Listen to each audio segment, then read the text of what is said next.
देखिए आज हम मौजूद हैं ये मयूरा फेज 3 के केरला स्कूल के रोड पर, और ये जो नाला है सामने डीडीए का नाला है। बड़ी मशक्कत में नाला बनना शुरू हुआ और ये डीडीए का नाला पूरा वहाँ से वहाँ तक जाता है। और ये नाला जो बन रहा था उसके ऊपर ना कोई स्लैब रखी गई थी, ना कोई मास्किंग की गई थी, ना कोई प्रिकॉशन बरते गए थे। और उसी के कारण जब जल भराव यहाँ पर हुआ तो एक माँ बेटे को पता नहीं लगा कि नाला है या उसका ढक्कन है, और उनके अंदर गिरने से इसमें पहले बेटे गिरा, उनका बच्चा गिरा, और बच्चे को बचाने के लिए माँ गिरी, और दोनों के अंदर डूबने के बाद मृत्यु हो गई।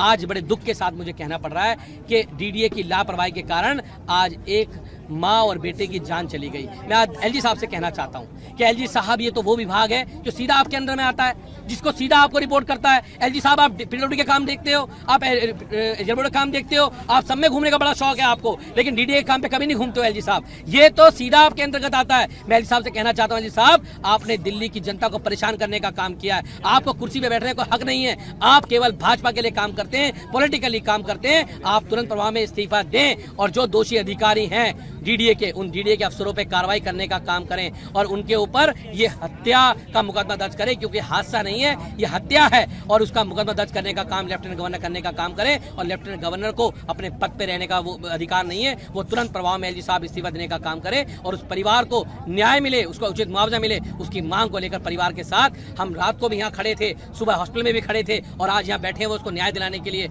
और जब तक उसको न्याय नहीं मिलेगा ये लड़ाई, ये संघर्ष हम जारी रखेंगे। देखिए, इस समय हम दिल्ली की सीमा पे खड़े हैं। ये मयूर विहार फेज 3 का इलाका है, कौंडली विधानसभा का ये इलाका है। यहाँ पर पीछे आप देख सकते हैं जो मकान नज़र आ रहे हैं, ये उत्तर प्रदेश के थोड़ा एक इलाका है, उसमें लगते हैं। और ये मकानों के सामने यहाँ पर बिल्कुल सीमा के ऊपर एक दिल्ली और उत्तर प्रदेश की सीमा पे एक नाला है जो कि सीधे तौर पे दिल्ली विकास प्राधिकरण के अंतर्गत आता है। और दिल्ली विकास प्राधिकरण यानी कि डीडीए सीधे तौर पर दिल्ली के उपराज्यपाल महोदय के अंतर्गत आता है। तो आज हम यहाँ पर ये मांग लेकर बैठे हैं कि जो यहाँ पर कल रात को एक दुखद हादसा हुआ है, कल भारी बारिश के बीच में ये जो नाला जो निर्माण कार्य जिसमें चल रहा था, उस नाले के अंदर डूबने से एक माँ और बेटे की मृत्यु हो गई।